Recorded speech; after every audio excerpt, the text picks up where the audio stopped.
ចាសួស្តីបងប្អូននេះមកថ្មីតាមចូលមកទៀតចា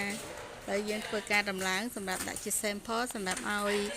ភ្ញៀវគាត់ជើញមកមើលចាអញ្ចឹងសម្រាប់បងប្អូនដែល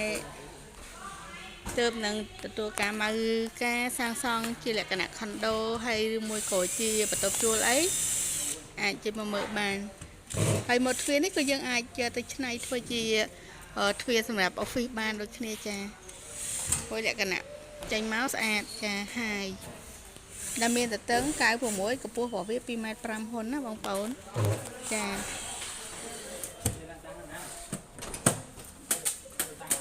ណៃហើយទៅមុខហើយមុខអូខេយើងចាហើយឥឡូវយើងបានទាញមកដាក់កន្លែងភ្លើតិចតកែគាត់ធ្វើការថតចាសម្រាប់ដាក់ចាតកែគាត់ចាត់ចែងថតហើយចាណាបងប្អូនសម្រាប់រាល់ព័ត៌មានលម្អិតអីបងប្អូនអាចខមមកលេខ097 61 26 168ណាចា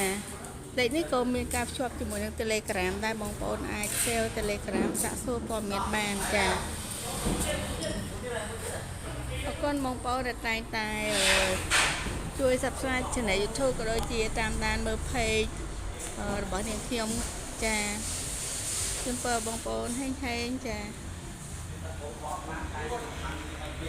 អរគុណ